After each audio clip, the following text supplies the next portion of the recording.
আসসালামু আলাইকুম সম্মানিত দর্শক। আশা করি আপনারা সবাই অবশ্যই ভালো আছেন। মহাকালের বিশাল ক্যানভাসে মানুষ কিন্তু তার কর্মের আঁচড় কাটে। আর সেই আঁচড় কখনো হয়ে ওঠে ইতিহাসের গৌরব, আবার কখনো তা পরিণত হয় জাতির ললাটের কলঙ্ক তিলকে। আজ আপনাদের সামনে এমন এক সময় কথা বলছি যখন আজকের এই নির্বাচনের উত্তাপ এখনো বাতাসে কিন্তু ভাসছে। রাষ্ট্রবিজ্ঞানের ভাষায় নির্বাচন হলো গণতন্ত্রের প্রাণভোমরা। কিন্তু আজ সারাদিন বা নির্বাচনের আগের রাতে আমরা যা দেখলাম কিংবা দেখছি, তাকে যদি নির্বাচন বলি, তবে তা হবে সত্যের সাথে এক নিষ্ঠুর পরিহাস। আমরা ভেবেছিলাম ২৪-এর গণঅভ্যুত্থান বা রাজনৈতিক পট পরিবর্তনের পর অন্ততপক্ষে ২৬-এর আজকের এই নির্বাচনটি হবে নিষ্কলঙ্কুশ পবিত্র। কিন্তু বিধিবাম ইতিহাসে বড়ই নির্মম। সে বারবার ফিরে আসে, কখনো ট্র্যাজেডি হয়, কখনো বা প্রহসন হয়। ২০১৮ সালের সেই বিতর্কিত রাতের ভোটের প্রেতাত্মা যে ২০২৬ সালের আজকের দিনেও আমাদের পিছু ছাড়বে না, তা হয়তো অতি বড় হতাশাবাদীও কল্পনা করতে পারেনি। আজকের এই বিশ্লেষণে আমরা আবেগের বশবর্তী না হয়ে দালিলিক প্রমাণ এবং ইতিহাসের আয়নায় দেখব আসলে কেন আজকের এই নির্বাচনটি টেকসই হবে না, কেন এই নির্বাচন বাতিল হওয়া এখন সময়ের ব্যাপার মাত্র। দেখুন, নির্বাচনের গ্রহণযোগ্যতা আসলে ভোটের দিনের সকালের রোদে বিচার করা যায় না। এর বিচার শুরু হয় ভোটের আগের রাতের নিস্তব্ধতা থেকে। গতকাল রাতে এবং আজ সকালে আমরা কি দেখলাম? ঢাকা, নারায়ণগঞ্জ, ঝিনাইদহ থেকে যে খবরগুলো আমাদের কাছে এসেছে, তা কিন্তু কোনো বিচ্ছিন্ন ঘটনা বা কাকতালীয় কোনো বিষয় নয়। বরঞ্চ এটি ছিল একটি সুপরিকল্পিত নীলনকশা। একটু গভীরভাবে লক্ষ্য করুন নারায়ণগঞ্জের সিদিরগঞ্জের ধুনকুন্দ্রা কেন্দ্রের ঘটনাটির দিকে। সেখানে ভোট শুরুর আগেই ব্যালট পেপারে সিল মারা হয়েছে।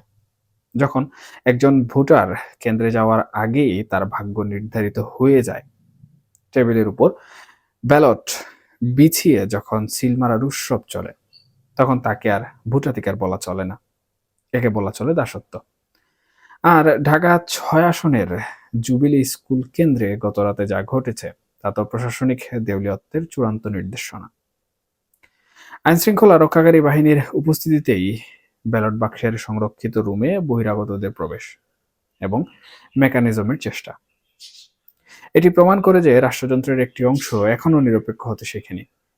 তারা এখনো পুরনো প্রভুর গুলামি কিংবা নতুন কোনো অশুভ শক্তির কৃতদাস হিসাবে কাজ করছে। দেখুন, সবচেয়ে বিস্ময়কর এবং একই সাথে লজ্জাজনক চিত্রটি আজ আমরা দেখেছি মিরপুরের শহীদ স্মৃতি উচ্চ বিদ্যালয়। সেখানে জামাতে ইসলামের এজেন্টরা কিভাবে প্রভাব বিস্তারের চেষ্টা করেছে এবং শেষমেশ ভ্রাম্যমাণ আদালত কিন্তু তাদের কারাদণ্ড দিতে বাধ্য হয়েছে। তা আপনারা কিন্তু লাইভ দেখেছেন। কিন্তু আমার প্রশ্ন অন্য জায়গায়। পুলিং অফিসার সুমনা ইসলামের মতো কর্মকর্তারা, যারা কিনা রাষ্ট্রের কর্মচারী, জনগণের ট্যাক্সের টাকায় যাদের বেতন হয়, তারা কেন আজ দলীয় কর্মীর ভূমিকায় অবতীর্ণ হলেন? যখন রক্ষক ভক্ষক হয়, যখন খেলার রেফারি নিজেই একটি দলের জার্সি গায়ে জড়িয়ে মাঠে নামে, তখন সেই বিচার কার কাছে যাইবেন? আজকের এই ঘটনাগুলো প্রমাণ করে নির্বাচনের মাঠটি সমতল ছিল না, বরঞ্চ এটি ছিল একপাক্ষিক এবং কণ্টকাকীর্ণ। তবে জালিয়াতি বা কারচুপির সব সীমা অতিক্রম করেছে ঝিনাইদহ ৪ আসনের ঘটনাটি। সেখানে বিএনপির প্রার্থী রাশেদ খান, যিনি তারুণ্যের প্রতীক হয়ে ধানের শীষের হাল ধরেছিলেন, তার বিপক্ষে ব্যবহারের জন্য ভোট শুরুর আগেই ২৩টি রেজাল্ট শিট প্রস্তুত করে রাখা হয়েছিল। দর্শক, একটু ঠান্ডা মাথায় চিন্তা করুন। ভোট গ্রহণ তখনও শেষ হয়নি, গণনা শুরু হওয়া তো দূরের কথা, অথচ ফলাফল কাগজ কলমে তৈরি, এজেন্টদের স্বাক্ষরও নিয়ে রাখা হয়েছে। এটি কি কোনো জাদুকরী বাস্তবতা, নাকি এটি সেই পুরনো স্বৈরাচারী মন মানসিকতার নতুন সংস্করণ? আজ যে কাগজগুলো জব্দ হলো, এগুলো এখন ইতিহাসের কাঠগড়ায় এক একটি জীবন্ত সাক্ষী। আব্রাহাম লিঙ্কন বলেছিলেন, আপনি কিছু মানুষকে সব সময়ের জন্য বোকা বানাতে পারেন, কিন্তু সব মানুষকে সব সময়ের জন্য বোকা বানাতে পারেন না। যারা ভেবেছিলেন কাগজের এই কারসাজি দিয়ে আজকে জনগণের রায়কে উল্টে দেবেন, তারা আসলে, আমি মনে করি, এখনো বোকার স্বর্গে বসবাস করছেন। এখন আসুন রাজনীতির দাবা খেলার দিকে একটু নজর দিই। আজকের এই নির্বাচনে দেশের অন্যতম প্রধান দল বিএনপি অত্যন্ত আশাবাদী হয়ে অংশ নিয়েছিল। দলটির মহাসচিব মির্জা ফখরুল ইসলাম আলমগীর সাহেব কিন্তু বারবার স্বচ্ছতার কথা বলেছিলেন এবং বিশ্বাস রেখেছিলেন নির্বাচন কমিশনের উপর। কিন্তু আজকের মাঠের বাস্তবতা বিএনপিকে হতাশ করেছে বললে কম বলা হবে। রীতিমতো বিশ্বাসঘাতকতা করা হয়েছে তাদের সাথে। বিএনপির মিডিয়া উইং থেকে মাহাদি আমিন নির্বাচনের আগেই যে আশঙ্কা করেছিলেন, অর্থাৎ ইলেকশন ইঞ্জিনিয়ারিং হতে পারে, তা আজ দিনের আলোর মতো কিন্তু পরিষ্কার হয়ে গেল। এখন বিএনপি যদি হেরে যায় এই নির্বাচনে, তাহলে বিএনপি কি আজকের এই ফলাফল কোনোভাবে মেনে নেবে? দেখুন, আমার রাজনৈতিক অভিজ্ঞতা এবং সাধারণ কাণ্ডজ্ঞান বলে অসম্ভব। যখন তাদের হাতে ঝিনাইদহ, ঢাকা ও নারায়ণগঞ্জের মতো জায়গাগুলোর কারচুপির শক্ত প্রমাণ রয়েছে, ভিডিও ফুটেজ রয়েছে, এমনকি জব্দ করা রেজাল্ট শিটের কপি রয়েছে, তখন তারা কিন্তু এই নির্বাচনকে বৈধতা দিলে তা হবে তাদের রাজনৈতিক আত্মহত্যা। এখানে বিএনপি নিশ্চিতভাবেই আজকের এই ফলাফল প্রত্যাখ্যান করবে এবং খুব শীঘ্রই আমরা হয়তো দেখব তারা এই প্রহসনের নির্বাচন বাতিলের দাবিতে রাজপথেও নেমেছে। আর একটি নির্বাচনে যখন প্রধান বিরোধী দল ফলাফল প্রত্যাখ্যান করে, তখন কিন্তু সেই সরকারের নৈতিক ভিত্তি ধসে পড়ে, এমনকি তাদের পায়ের তলার মাটিও কিন্তু সরে যায়। আমাদের মনে রাখতে হবে, আজকের নির্বাচনের সমীকরণটি সাধারণ কোনো নির্বাচনের মতো নয়। দেশের ঐতিহ্যবাহী দল আওয়ামী লীগ কিন্তু এই নির্বাচনে ছিল না। তারা নিষিদ্ধ এবং নির্বাচন বয়কট করেছে। একটি নির্বাচনে যখন একটি বড় পক্ষ আগে থেকেই অনুপস্থিত থাকে, তখন কিন্তু সেই নির্বাচনের আন্তর্জাতিক গ্রহণযোগ্যতা এমনিতেই নড়বড়ে থাকে, অনেকটা এক পায়ে দাঁড়ানো সেই মানুষটার মতো। দেখুন, তার উপর যারা নির্বাচনে ছিল, যেমন বিএনপি, তাদের সাথেও যদি আজই প্রতারণা করা হয়, তাদের প্রার্থীদেরও যদি মেকানিজম করে হারানো হয়, তবে আন্তর্জাতিক বিশ্ব আজকের এই নির্বাচনকে কিভাবে দেখবে? ইউরোপীয় ইউনিয়ন, জাতিসংঘ কিংবা মার্কিন যুক্তরাষ্ট্র কেউই এমন একটি নির্বাচনকে স্বীকৃতি দিবে না যেখানে এক পক্ষ নিষিদ্ধ আর অন্য পক্ষকে কারচুপির মাধ্যমে কোণঠাসা করা হয়েছে। ফরাসি সম্রাট নেপোলিয়ন বোনাপার্ট কিন্তু বলেছিলেন, ব্যায়োনেট দিয়ে অনেক কিছু করা যায়, কিন্তু তার উপর বসে থাকা যায় না।